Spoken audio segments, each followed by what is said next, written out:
मौसम विभाग के द्वारा प्रदेश के कई जनपदों में भारी बारिश का अलर्ट जारी किया गया था, जिसके क्रम में गाजीपुर की बात करें तो गाजीपुर में भी पिछले 22 घंटे से लगातार बारिश हो रही थी। अब से कुछ देर पहले बारिश बंद हुआ है।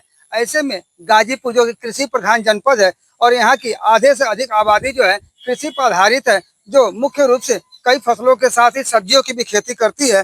तो इनके इस बारिश से इनके खेती पर क्या नुकसान होगा और क्या फायदा, इसके बारे में हम जानेंगे कृषि विज्ञान केंद्र के फसल वैज्ञानिक से कि जो पिछले 20 घंटे से बारिश हो रही है और बारिश अब जाके बंद हुई है, वो क्या रहेगा गाजीपुर के किसानों के लिए, क्या रहेगा। देखिए, जो बारिश हुई है और अभी फिलहाल मौसम बना हुआ है, ये बंद नहीं हुई है और ये 3 दिन का अलर्ट जारी है कि 3 दिन तक लगातार ऐसी बारिश होगी और मूसलाधार बारिश हुई है अब तक। तो हमारे किसानों के बीच में इसका जो है मिला-जुला असर रहेगा। धान की खेती जो कर रहे हैं किसान, उनके लिए तो फायदेमंद है, लेकिन उसमें भी जो प्रजाति जो चयन किया है किसानों ने, जैसे कि 2 तरह की प्रजातियां हैं, एक लंबी अवधि वाली है और एक जो है कि कम अवधि वाली है।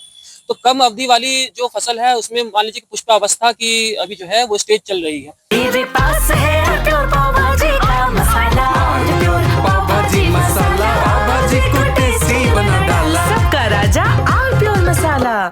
तो जिस किसान भाइयों की धान की फसल पुष्पावस्था पे है, इस बारिश की वजह से और जो हवा चल रही है इसकी वजह से उनका जो फूल है वो गिरने की संभावना है और जो फसल है वो भी ढह सकता है।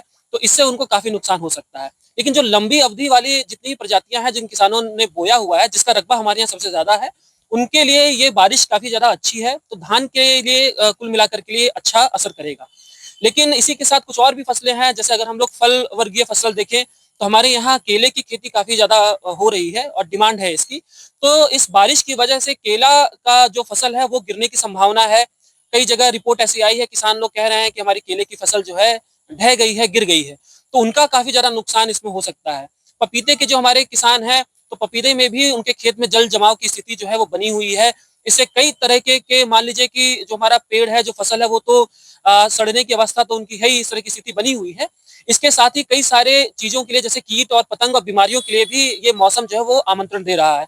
तो इसमें क्या होगा कि मान लीजिए कि अगर जल जमाव हो जाता है, तो चाहे वो केले की फसल हो जो गिरी ना हो, जो बची है उसमें, और चाहे पपीते की फसल हो उसमें जो है कि पीथियम या इस तरह के कई तरह के जो फाइटोप्थोरा, कई तरह के जो फंगस है वो इसमें लग सकते हैं, जिसकी वजह से जड़ सड़न जैसे रोग या फल गलन जैसे रोग। तो कुल मिलाकर के फल में कई तरह के उनके जो फसल है, बीमारी और कीट लगने की संभावना जो है वो काफी ज्यादा बढ़ गई है।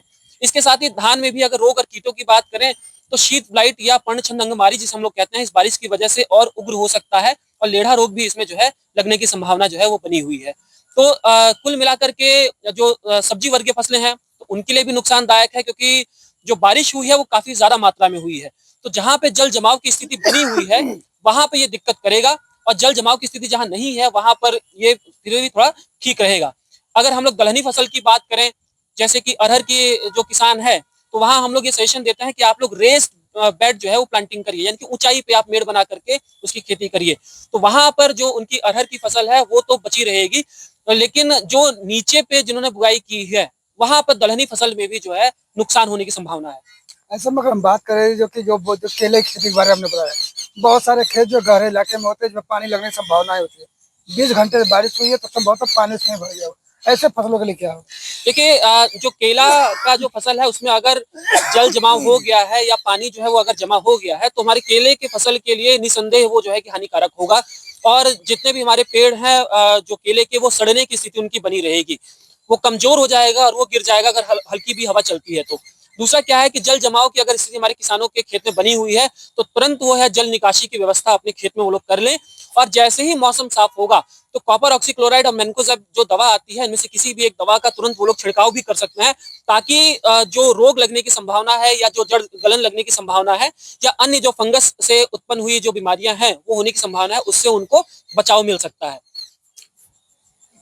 तो ये थे हमारे साथ कृषि वैज्ञानिक ओमकार सिंह जी, जिन्होंने बताया कि पिछले 20 घंटे से जो गाजीपुर में बारिश हो रही है, उन बारिश से बहुत सारे फसलों को नुकसान होगा। बहुत सारे कीट पतंगे भी इस बारिश की वजह से बढ़ जाएंगे। ऐसे में उन्होंने किसान भाइयों को इस नुकसान से बचने के लिए कई तरह के उपाय भी बताए हैं। गाजीपुर से अनिल कुमार, TV9 यूपी उत्तराखंड के लिए। मेरे पास है प्योर पाव भाजी का मसाला, प्योर पाव भाजी मसाला, पाव भाजी को टेस्टी बना डाला, सबका राजा आल प्योर मसाला।